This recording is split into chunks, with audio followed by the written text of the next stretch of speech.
If everybody can just drift to a seat, we are going to get going.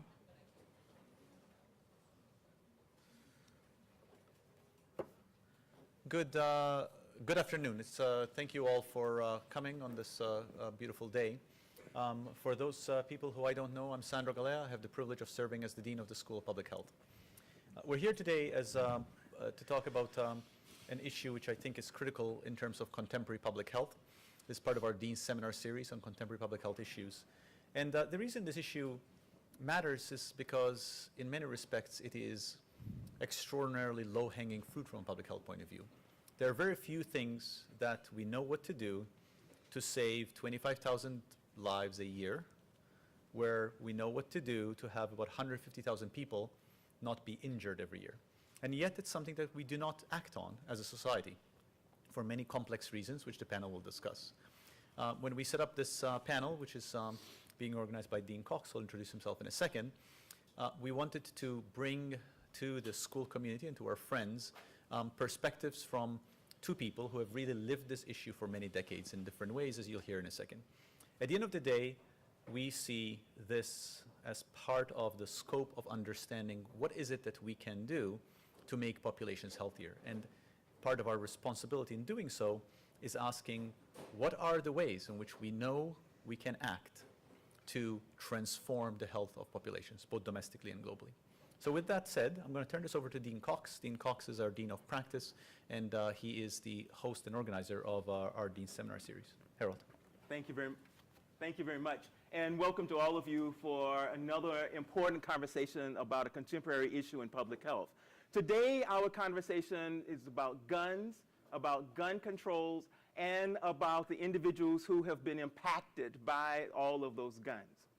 It's a conversation that we read about, that we hear about, that we live on a daily basis. And we have with us today two guests who, at the core, are activists. To my left is John Rosenthal. John's daytime job is as the president of Meredith Management Corporation. In this particular real estate firm, he's responsible for investment, development, and management of the organization. His avocation, however, is as an advocate. And as an advocate, John led protest. He was protesting nuclear proliferation in the 1970s. He launched the nonprofit Friends of Boston's Homeless in the 1980s. He founded Stop Handgun Violence in 1995. He co-founded Common Sense About Kids and Guns in 1999. He co-founded the American Hunters and Shooters Association in 2005. John, you've been busy. Mm-hmm. And he has been acknowledged for all of his work as an advocate. Tina Chéry is the president and CEO of the Louis D. Brown Peace Institute. Before the mid-90s, Tina was a stay-at-home mom. And then there was an event that happened in her life that changed her life completely. And as a result of that event, she recommitted her life to working with individuals who are survivors of homicide victims. And she has been acknowledged also tremendously for the work. And only one that I'll just mention, she has been identified as being the Lady of the Order of St. Gregory the Great. Now, this is the highest honor that is bestowed by Pope John Paul on a lay Catholic. Please join me in welcoming our guest.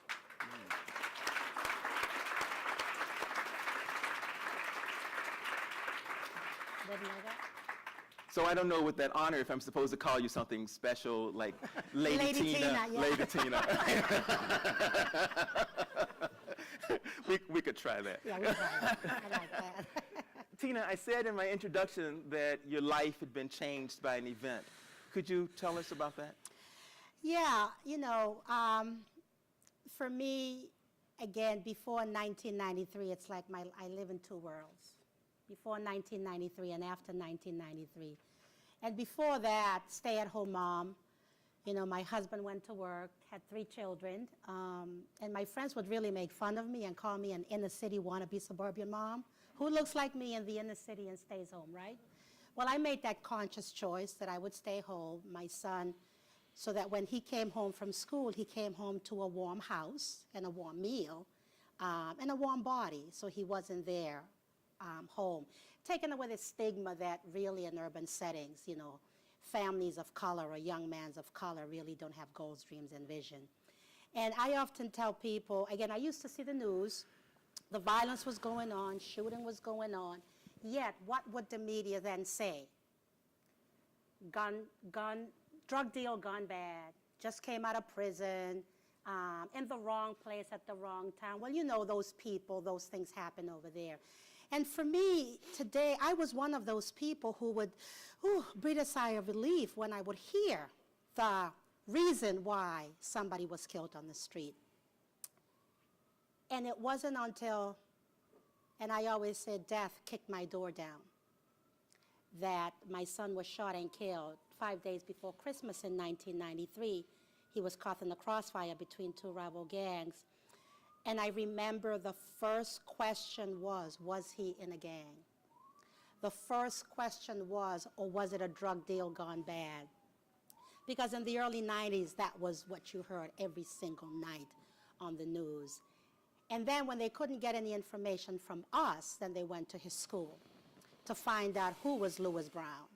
And then they found out he was 15-year-old. He wanted to be the nation's first black president. He had goals, dreams, and vision. Yet he was concerned about why adults were always blaming the children when bad things happen. And when good things happen, every adult took the credit for it. And he really couldn't understand that. And so for me, I often tell people when Louis was killed is when I woke up. That's when I took the blinders off and realized this is my community, and those children are all of our children. And even if he was in a gang, no one has the right to take another human being's life. So I feel today, 22 years later, December 20th, it'll be 22 years since he was murdered. This is my life now, and this is my journey, and this is my ministry. I was at a session that both of you spoke just recently, and one of the things that was interesting to me was a comment that you made. You told the audience, don't feel sorry for me. And I had to, it kind of took me back a little bit, and I had to think about that. What did you mean? Well, you know, I say that because many times we bring families impacted by murder, and I often say as a show and tell. Come and tell your story. And then there's this sadness that's within us, and the sadness is still within me. Yet, I'm not here, and I'm going to say it to this audience, I'm not here for you to feel sad or for feel bad or to even, you know, I get this pat on the shoulder, oh, you're so strong. It's really not about that. It's, again, something bad happened to me. Research says there are a few things that happens to someone when death, murder happens. I can become suicidal, I can become homicidal, I can become addicted to drugs, or I can become an alcoholic. So those are the 4 things that are landmines in my life. I had to make a choice. Do I want to be any of those, or do I want to flip the coin and take my pain and anger and channel it into power and action? Because now I have 2 living children. When Louis was killed, after the media realized he was not a gang member, it wasn't a drug deal gone bad, he wasn't in the wrong place at the wrong time, then the resources came to me. All the resources opened up in the city that came to me because my son was considered one of the good kids. And for me, I realized, wow, if he was not a good kid, where would I be? Where would my living children be? And how would then be caught up in this cycle of kill or be killed? So I think for me is, don't feel sorry for me, because sorry will just keep me stuck kind of in this quicksand. There's this empathy thing that we don't bring in a lot. If you empathize with me, then I'm considered as an ally and not just as a victim with a sad story that's always crying, and that's always, somebody said that as victims we complain too much. We have to get over it. Let go and let God. So I look good, don't I? You do look good. Yeah. It's this, again, Academy Award performance face. So if I'm looking good on the outside, there's the work that you don't see and the pain and suffering that happens on the inside, because it's all happening internally. So that's the work that I needed to do. And that's why, when I go places, I'm here as a mother. I'm here as a mother of a murdered child. I'm here as a mother of living children. I'm here as a resident of the city of Boston. I'm here as a voter. I'm also here, and I'm still trying to get my I'm on a 99-year plan to get a bachelor's degree, so I'm still on that plan. And I'm here as a professional. We can talk to you about that. There you go. Yeah, we can have that conversation. So I'm here as I want to be seen as a professional. I want to be seen as an ally. I'm research. I'm research material. I'm the people that research, and then there's a great book and great theories, and then I'm left to go back into my community, and the research doesn't come back to benefit. So one of those, I'm going to put her out there, Reverend Michelle Walsh has really worked with us to take some of the work, some of my anger, some of my pain, and kind of translate it into that research piece that can really validate how do people impacted by murder, trauma, grief, and loss become allies. I mean, it's an honor to be sitting here with John 20-something years later, because that's how we connected and that's how we started. As someone who wanted to give a young black urban child the value of life, like all our white children who are being killed, on the billboard that he puts together. So that was a long-winded answer, but that was my statement why I don't want you to feel sorry for me. It was the right answer, and I appreciate you sharing that with us. Thank you. So one of the things that happens when we have conversations like this, whenever we start talking about guns and gun control, I suspect that if I asked everyone in this room what they meant, that we would have as many answers as we have people in the room. So could both of you help me unpack that term, gun control? What are we talking about? Why are we talking about it? What does that term actually mean? So as Tina said, we met about 20 years ago when I put up the first billboard that you might recognize on the Mass Pike. It was 252 feet long, 20 feet tall, and it said, "The cost of handguns keeps going up, 15 kids killed every day." And we put that up in 1995, and Lewis was on our billboard as a victim of gun violence. And in 1995, there were 106 Americans dying every single day from firearms. The only product in America not regulated, so toy guns and teddy bears are regulated. That little red dot on the end of the barrel is a requirement for the toy industry. If they want to sell a toy gun, it has to have that little red dot so a police officer knows it's a toy. Teddy bears have to have the buttons and the eyes sewn on a certain way so that kids can't easily swallow them or eat the stuffing. But the actual firearm that will result in 90 deaths today, 32,000 deaths last year, 1.4 million deaths since 1975. That is more Americans killed by firearms than all U.S. servicemen and women killed in all foreign wars combined. There's no regulations. Not only are there no regulations on the gun industry, you cannot sue the gun industry. In 2008, President Bush and Congress gave absolute immunity to the gun industry, so they can actually sell firearms to their largest market. Because gun owners like me, who have had guns my whole life, have all the guns we want for hunting and sport shooting or whatever. The big market is criminals, and how do you sell guns unregulated to criminals? You give immunity to the industry that makes that product.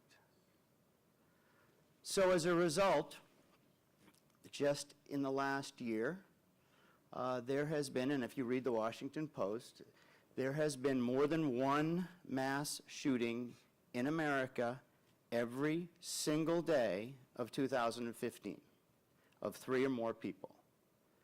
There have been 160 school shootings since Sandy Hook.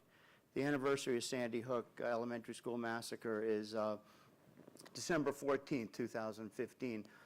That will mark not only the anniversary of Sandy Hook, but 90,000 more Americans killed by guns since Sandy Hook. And the ugly little secret here, folks, I mean, this is a public health crisis, there's no question about it, but it's by design, and nobody wants to recognize it. If the goal, if the BU Business School or Harvard Business School wanted to do a case study on how would you actually increase gun deaths in America, what would you do? You would do exactly what Congress has done.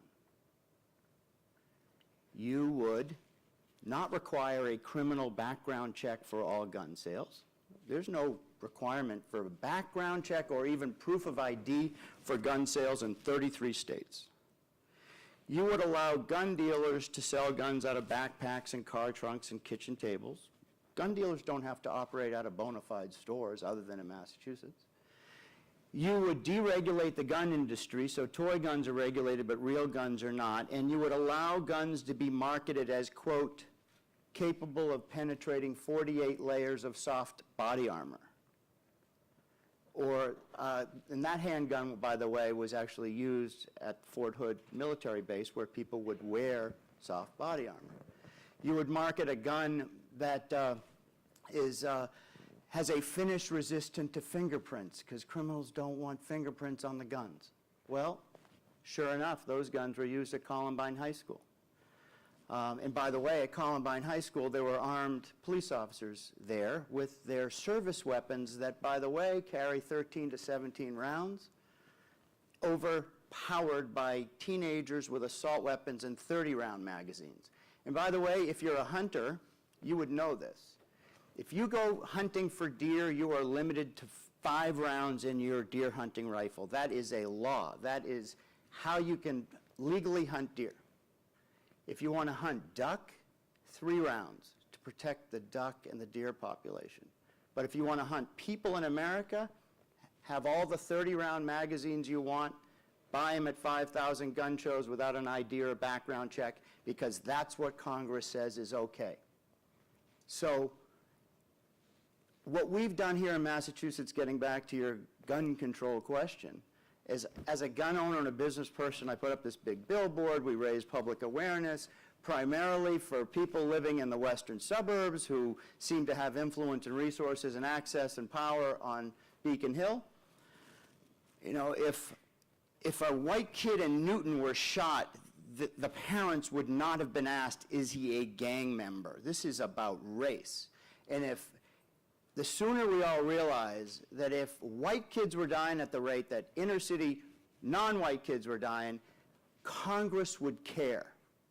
But what Congress doesn't realize is if you looked at the 110,000 kids that have been killed, it's over 3,000 a year. You go back, you know, do the math, 110,000 kids you would fill 3 times over in Fenway Park, and half those kids would be white from suicides and accidents in the suburbs and rural America, and half would be inner city non-white kids. This is about racism, and this is about poverty, but it's mostly about who controls Congress and who participates in our democracy.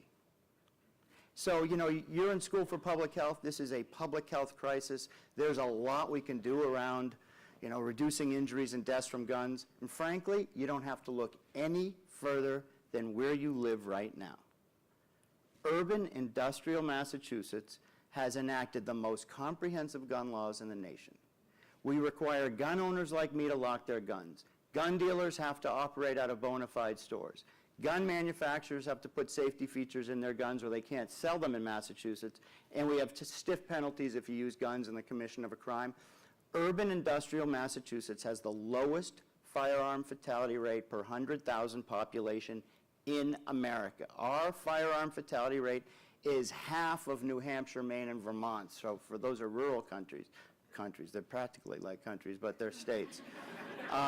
Since 1994, when we put up the billboard and started this effort, we've seen a 60% reduction in the firearm fatality rate in Massachusetts. So gun violence prevention or gun control is entirely attainable if enough people get involved and require, our democracy to stand for what it is and hold Congress and our state houses accountable. So John, you talk about this idea of by design, but when we try to unpack this conversation about guns, we easily conflate the issue of legal guns with illegal guns, and it becomes one conversation. You've identified a number of activities that are related to people who have legal guns. There's another whole conversation that has to happen about illegal guns. Can you talk about that a little bit more? I can certainly add my 2 cents, and then every gun starts legal, but only the first gun sale is regulated. So if I, as a law-abiding gun owner, want to buy a gun, I go to a gun store, a federally licensed gun dealer. They're the only ones required to do a background check on buyers. So I can pass a background check. I'm happy to go to a gun store to buy a firearm, and I know that at least that gun doesn't have a death attached to it. But if I can't pass a background check, no problem. Go to Maine, New Hampshire, Vermont, and 30 other states where it's not required to have a background check or even proof of ID if you buy from a private dealer out of their house, their car trunk, their backpack. That is perfectly legal. And then what Congress has said is the Bureau of Alcohol, Tobacco, and Firearms cannot regulate secondary sales. They can only regulate a federally licensed dealer. But they're not even allowed to do that because in 2000, President Clinton, on his way out, issued a report that said 1% of federally licensed gun dealers were responsible for selling 57% of guns traced to crime. You would think Congress would say, good job, ATF, go get that 1% of bad dealers. Instead, a law was passed, the T. Hart Amendment, that said if a law enforcement officer, first of all, ATF can't issue those reports anymore, and if a law enforcement officer were to talk about where crime guns come from, 10 years in jail for that law enforcement officer, not the dealers. So we have tied the hands of law enforcement, we have unregulated the industry, we have required no accountability and responsibility on the part of state governments or Congress, and you have an epidemic of gun violence. It would be relatively easy to solve. And I'm going to close with this. Think about Paris. Think about what the president said after the Oregon shooting. Count the number of Americans killed by terrorism compared to gun violence. And that would be the equivalent of a 9/11 attack every month and a half in America. And what have we done? Nothing. So today, another 90 Americans will die. And what will it take? I got a death threat on MSNBC after MSNBC because I'm asked to talk about this all the time after, another mass shooting. When I said, no, 26 and 7-year-olds aren't going to do it for Congress. 71 Americans in their movie theater chairs, including veterans and babies, didn't do it in Aurora, Colorado. I said, maybe if 20 members of Congress were shot and killed in their chairs. But, it's going to take something far worse than anything we've ever seen to get Congress to find their backbone as long as Americans don't make it a priority. So let's talk about this business about backbone from both of you. So you've talked about by design. We've talked about this idea of things that could happen. But we need to talk about what's the incentive to make it happen. Now, I think that a lot of us thought that after Sandy Hook, that there would be an incentive for Congress to take action. It couldn't, and it didn't. Why do you think so? Well, I think for me, I'm going to add a bit in terms of the issue of gun control. I think if we go back, and I don't know how far back, the Black Panthers used to legally carry guns. So it was the NRA that regulated it because they didn't want black powerful man being armed. So all of a sudden, black man couldn't be armed to protect their own. So that's just a kind of a bit of a history. Now, today, those illegal guns are ending up on our streets, where criminals, we call them criminals, where young men dealing with, again, by design, with their turf issues, when you have the police or the city or ministers talking about, certain places in urban settings are considered hot spots. And as long as the violence stays in there, then it's okay. Then when it's, mass shootings, we come out as a nation and we cry and we mourn for 3 days and we set up and then we go back to business as usual. So there's the issue of racism. As long as black and brown boys and poor whites in urban setting kill each other, that's okay. It's just them because it's one a day. Yet, there's also this piece of wealth. There's money attached to this. Somebody's making money in the gun industry. There's money attached to it. The root of all, what is it? Something about the root of all evil. So if we're messing with somebody's money,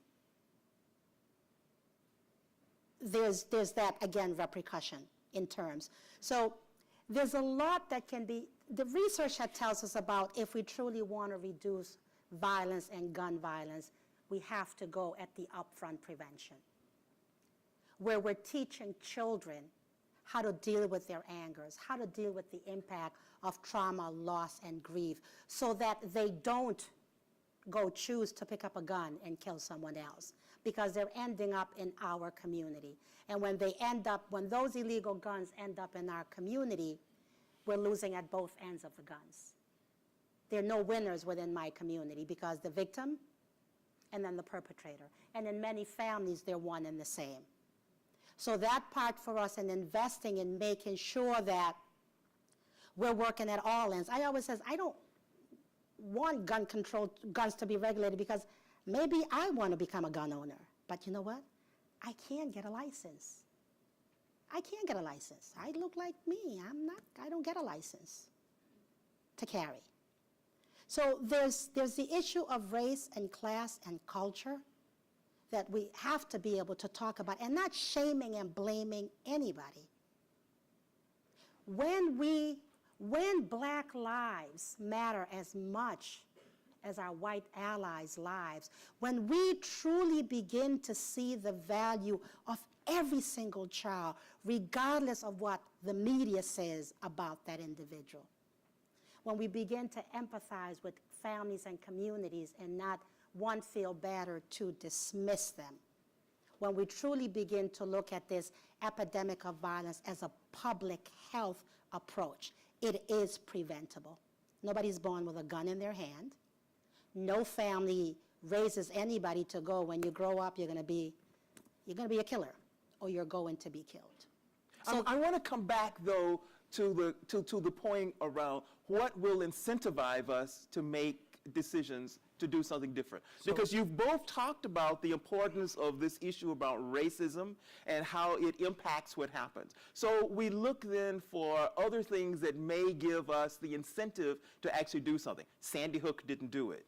What will it actually take for us to make decisions? And it's given the things that you've said. Okay, so you brought up sort of follow the money, and I think that is where we need to look. So if in our democracy we have Congress who can be bought and give immunity to an inherently dangerous manufacturer, and I'm a gun owner. I am not suggesting we ban guns, but it is insane public policy that as a guy that can pass a background check, I can go to gun stores, but criminals can easily go elsewhere legally. So we are uniquely positioned here in Massachusetts, and wait till you get this one. The largest force within the gun industry is a company called Cerberus Capital Management. Cerberus, the three-headed dog guarding the gates of hell. The management is run by a guy named Steven Feinberg. They own 20% of the gun industry, the largest segment of the gun industry, They own Bushmaster, the weapon used at Sandy Hook and by the D.C. sniper. They own Remington. They own Shaw's Supermarket. They own Star Supermarket. They own Osco Drug. They own Steward Healthcare and St. Elizabeth's Hospital here in Massachusetts. They are making blood money on bread, butter, bullets, and Bushmaster assault rifles. You want to start to impact Congress and the NRA? Cut off their blood supply from the largest contributor to the NRA, and you can vote with your wallet right here in Massachusetts. You can come to Stop Handgun Violence. You can get a nice letter that is addressed to the store manager at Star or Shaw's or Osco, and you can say, I love your store, but I'm not shopping here anymore. And when enough people start, and they own Safeway and Albertsons and Kroger, I mean, you go across the country. So that's what it's going to take in the absence of a democracy that works, where members of Congress are actually cared about your public health and safety versus their self-interest in staying in Washington with their free health care. And it's similar to the tobacco movement. You know, when people really started going to pharmacy and boycotting pharmacists, saying, don't have your cigarettes, take them out. Eventually, the cigarettes are not being sold because they were feeling it, CVS. They were feeling it that, you know, you're in the neighborhood, it's a silent killer, yet the community, people, once we began to understand that we do have the power, that we're not going to depend on government to regulate things that we know are impacting us, that education and that awareness, and that, yes, we could get them at the root of it, at their pocket. Because you are not going to get rich based on us suffering, community suffering. And as people began to become aware of that, it really switched. And I think that's the part that, again, even within the School of Public Health, you know, imagine this School of Public Health reaching out to all the other schools of public health and leading that. You know, and if you're like communities and organizations, you know, again, the turf issues. Someone always has to be the leader, and when one person has a great idea, no one else wants to do it because it wasn't their idea. So I think it'll be a great opportunity, you know, this School of Public Health connects with, whether it's David Hemingway or the School of Public Health at UMass or all the other School of Public Health. Thank you for not mentioning the one on the other side of town. Which one's that? Which was that one? There are no others. They're all on the other side, yeah. Yeah, but there are no others. Right, okay. So it's here. Yeah, no, so if you guys, for me... The school. Yeah, the school. Yeah. That's School of Public Health, anyway. So I think for me, from a community perspective, from someone who really, again, at some point really didn't care about it all, because remember, I was living my perfect life in my comfortable bubble. The violence was around me, but yet it didn't really impact me because I was not one of those people. So once I grew up and realized, wait a minute, we all have legal, moral, and spiritual responsibility to do something. Being here, and I think the question, you know, what can we do? And the fact that as academics, we don't have the answer. We rely on community. I think this is a great hook or something to just sink our teeth in with this School of Public Health, can really begin to convene and says, you've all done research. You've all know all of the research. Papers have been written. How do we now come together, especially with the body of students that each school has, and really begin to lead this campaign? And I don't boycott anything, because that's hard work. Yet, this is something I would go and boycott. I don't shop at Shaw's. I don't shop at Star Mart. I really don't. See, you're already boycotting. There you go. Thank you. You're already doing it. You see that? Yeah. So, and they're right in our community. So I believe this would be really one great, and you're not going after anybody's guns. So I know for some people, I don't want to mess with them because I don't want to. And that sense of also fear. If I'm dealing and if I'm talking about gun control, then my life, may be at stake. Yet, I would rather die for making a great impact and a difference than to sit idly by and say again, which I used to say, it's not my business, it's those people's business. This is really about holding our elected officials and our business people accountable. I mean, 90% of Americans polled support a background check for all gun sales, including the majority of gun owners and the majority of NRA members. It's just the board of the NRA doesn't allow it. And members of Congress hear from the extreme gun lobby more than they hear from folks like us. Right.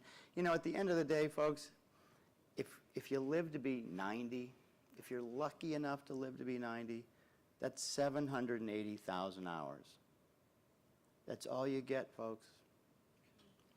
What you do, how you spend those hours, who you connect with, is all you ever have. And we do live in the wealthiest nation on the planet, and we do have more responsibility than most people struggling to survive every day. And it is our planet, and it's whether we make it sustainable and healthy or not. But we can't leave it to somebody else. It's nobody else's problem. And then when when you enter that club that Tina's in, that 90 more Americans will enter today. I mean, we do not have the gene to bury our children and ever be the same. 8 kids will die today. 1 will be shot every half hour. A classroom of kids will be emptied every 3 days that we do nothing.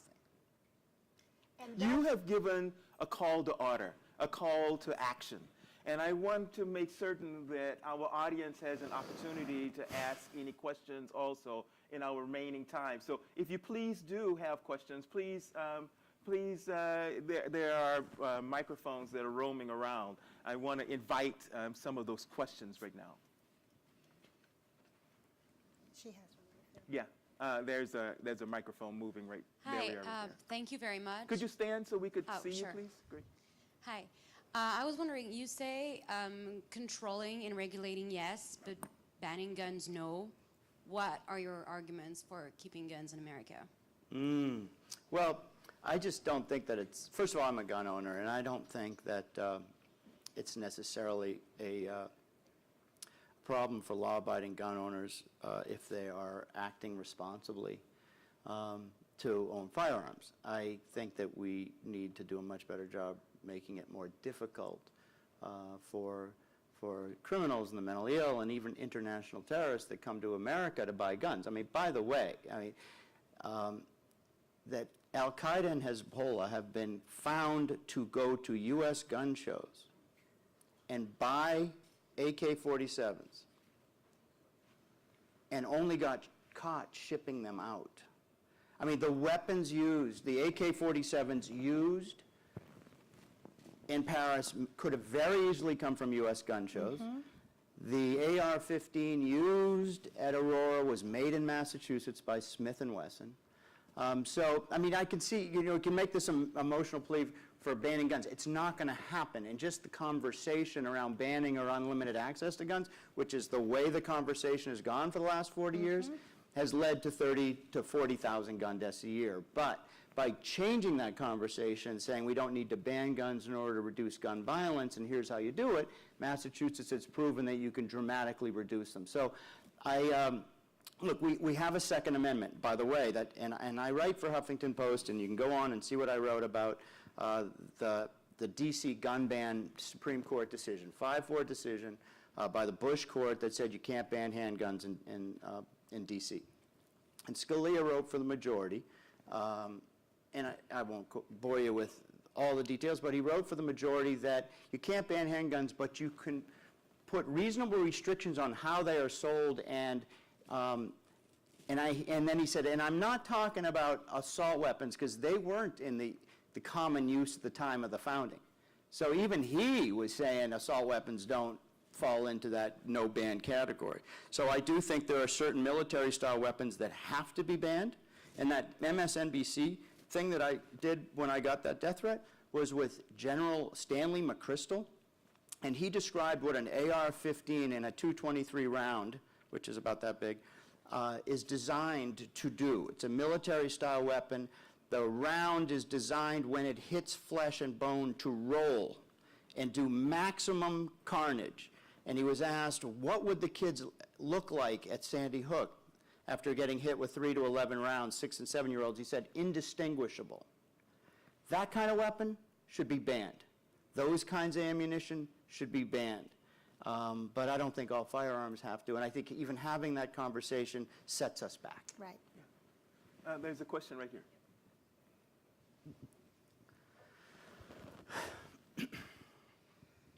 Hi, first and foremost, thank you for being here and presenting. I'm from Chicago, and Chicago, as you know, has been known as the murder capital of the U.S., unfortunately.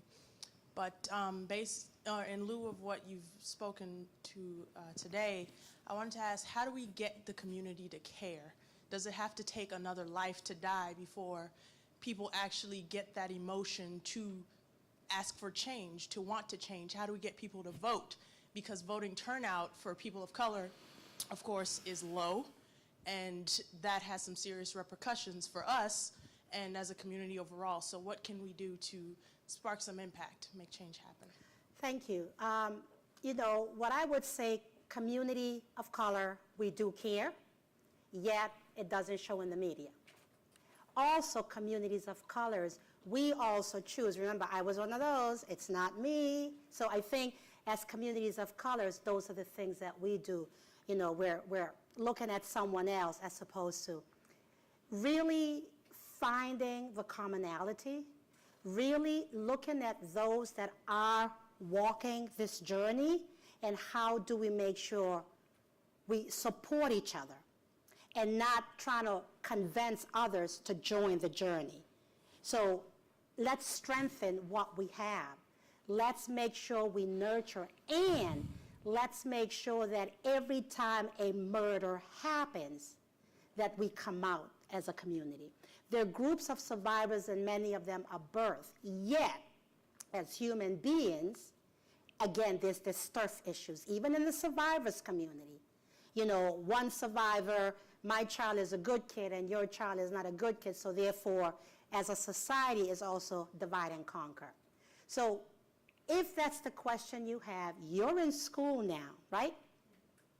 You have a wealth of knowledge, information that your community probably does not have.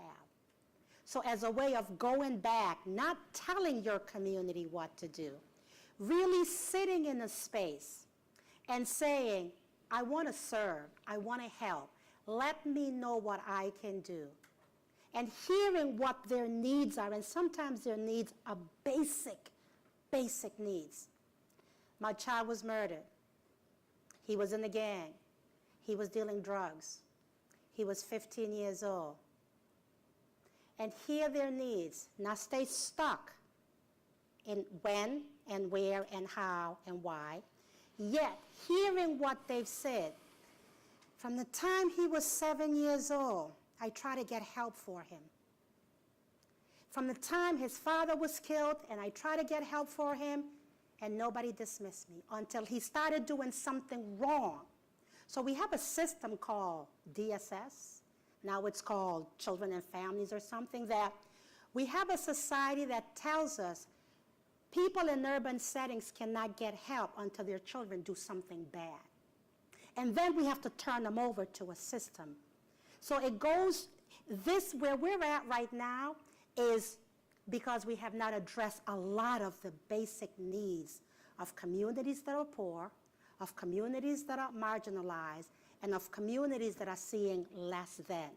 So the fact that you asked that question, you are now, I'm going to say, in charge, empowered, to find others in your same space, not focusing on those that are not doing anything, focusing on those that have the same interests, that have the same concern, and taking this education and providing a safe space where healing first can begin to happen, and then hearing the needs of these same people to then bring them out to vote, not telling them to go vote, really picking them up and go vote, and taking them to the poll, and teaching them and educating them, and you will see the difference. And there's a range of things you can do.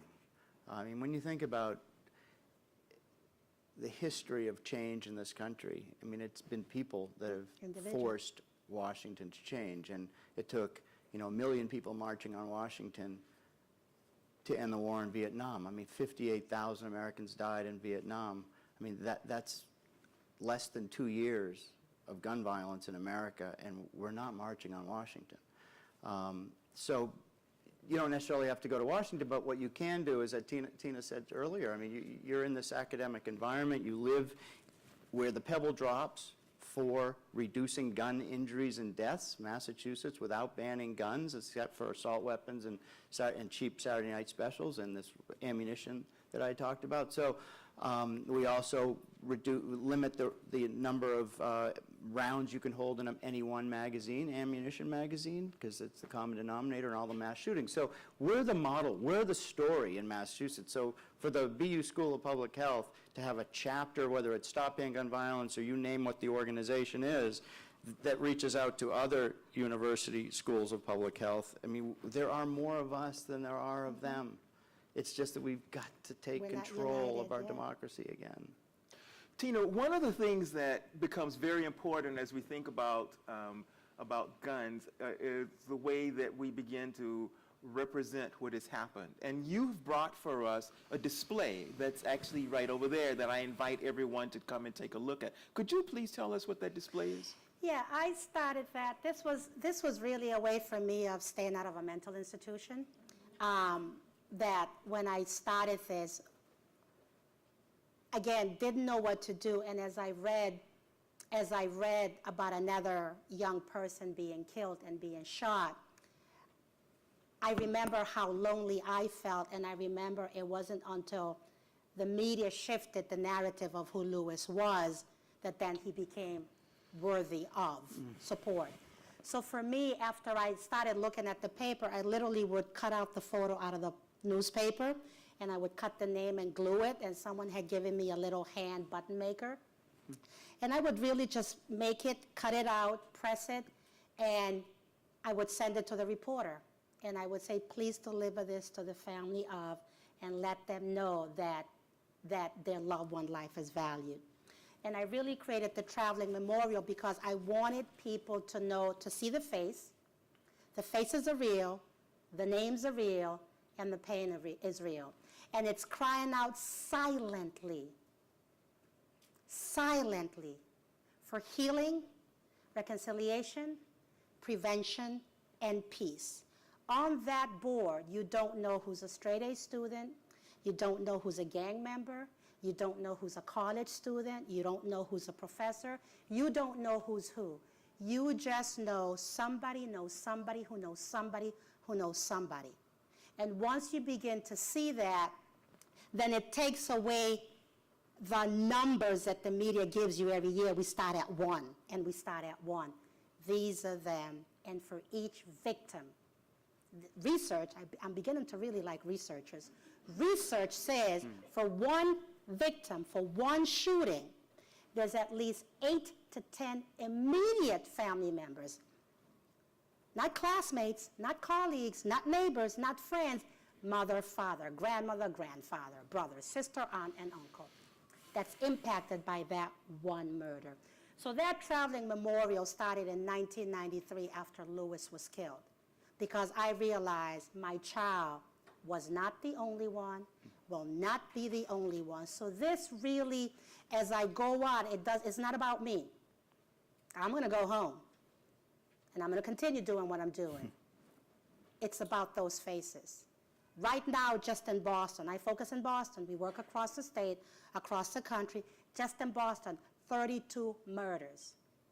32 murders. That's just from January to now.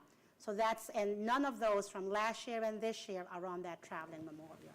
So it was a way, again, as we begin to talk of the issue of gun violence, for you guys to see, in addition to our white allies that are being killed, little black and brown boys are also being killed, that their lives do value, and they do belong to somebody, and they did have goals, visions, and dreams. So you also have that extended family and friends that if you take it from here, and you also are in an incredibly supportive environment with Sandro, your dean, and Herald, I mean, who believe this is an issue that the university needs to focus on.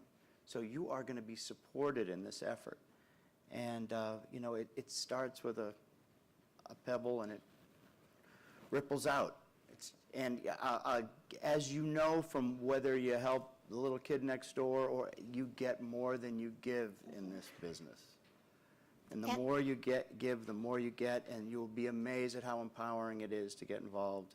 And if you are a part of reducing one gun death, I mean, when do you get to go to bed at night knowing that you've helped reduce injuries and deaths from anything? And that's the business you guys are all going to be in. Saving lives. Let's see if we've got time for one more question. I see one hand way back there. I'm fascinated. This is the first time I've heard the story about Cerberus and owning both Bushmaster and Shaw's and Star Martin. My first question is, why haven't I heard that before? I'd like to think I'm fairly well informed. And secondly, is there anything else? I think most of us here are frustrated. We're with you, but we vote in Massachusetts. Massachusetts is the leader. What can we do nationally? That's why I'm very interested in what you're saying. Exactly. I mean, Steven Feinberg is you know, he also bought and Chrysler and put it into bankruptcy, got a huge bailout. He's a private guy. He literally said at an employees meeting, if anybody is responsible for my picture showing up in a newspaper, I will personally shoot you. His father lived in Newtown, Connecticut. When Sandy Hook happened, he promised he would sell the Freedom Group and all of his gun companies. He's had a better than 50% profit in Bushmaster because on one hand he's saying, you know, the Democrats are going to ban the guns. There's been a run on those weapons. So because we're so uniquely positioned here in Massachusetts, never mind. I mean, think about the connection with St. Elizabeth's Hospital and Steward Healthcare. So we're uniquely positioned. We, you know, our elected officials vote the right way. But around this boycott of this monster and his companies, it can have national implications, not the least of which he is Cerberus and his Freedom Group of gun companies, the largest contributor to the NRA. The NRA has no money. They lose money every time you join. It takes $35 membership. It costs them $100 to get that member. They need to say they got 3-4 million members. All of their money comes from the uniquely unregulated gun industry that don't need lawyers because Congress gave them immunity. So that is where we need to focus. And that will be, as you start to see Stop Handgun Violence's efforts over the next year or two, that's where we're going. And we'd love your help. As we wind down this conversation, you've got an audience of interested, concerned, some of them are young, people.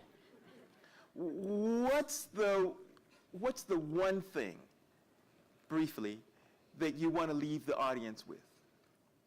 Each of you. I want to extend an invitation to each of you to come to Dorchester Fields Corner and experience our Center of Healing, Teaching, and Learning. I'm going to leave you with two things, and also an invitation where this school can participate in the 20th annual Mother's Day Walk for Peace and see the community coming together. We will make certain that we get information about the Mother's March for Peace up on the website so that folks know about. What is the date for that? It's on Mother's Day. Okay. 8 o'clock in the morning, yeah. 15,000 people in Dorchester. Thank you.